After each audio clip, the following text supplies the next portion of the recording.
Oscar de la Hoya backs Manny Pacquiao to defeat Mario Barrios on July 19. At the age of 46, Manny Pacquiao is trying to defy odds by returning to the boxing ring, as he announced, "I'm back," with a high-stakes clash against WBC welterweight champion Mario Barrios on July 19, 2025. The Filipino legend, who retired in 2021 after a loss against Yordenis Ugas, seemed to have closed the final chapter on his illustrious and legendary boxing career. With a professional record of 62-82, including 39 knockouts, Pacquiao's prime seemed to have left him behind at the time, as the welterweight division looked stacked with talent at the top, which looked out of his reach.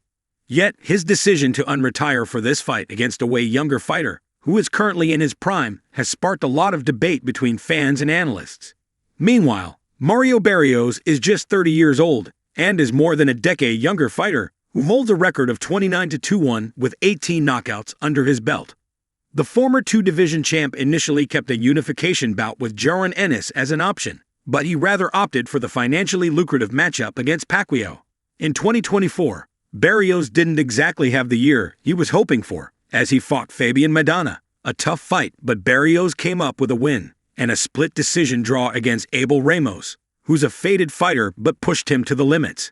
Despite the struggles, Barrios will be a tough matchup and a formidable champion, which makes this move by Pacquiao even more risky for the 46-year-old, with many labeling it as a suicide mission. Oscar de la Hoya has a lot of faith in Pacquiao. Boxing promoter and former champion Oscar de la Hoya is quite firmly in Pacquiao's corner and has expressed a strong belief in the veteran's ability to upset Barrios. When he spoke to reporters, de la Hoya said, "Absolutely," when he was asked about if Pacquiao would win. He added, "Manny Pacquiao's a legend. I think he can do it. Call it faith or the truth." But it seems like de la Hoya is optimistic about Pacquiao's chances in the upcoming fight. However, Pacquiao was a legend who has won multiple titles and has all the experience in the world. However, de la Hoya is not somebody who underestimates Barrios, as he also said, "It's not gonna be easy." While Barrios' recent performances may have fooled many, de la Hoya respects his ability as he is the current champion for a reason. He wishes the best for Pacquiao, and the bout will surely be a defining moment, which will test Pacquiao's experience, and if he can overcome Barrios' youth and devastating power.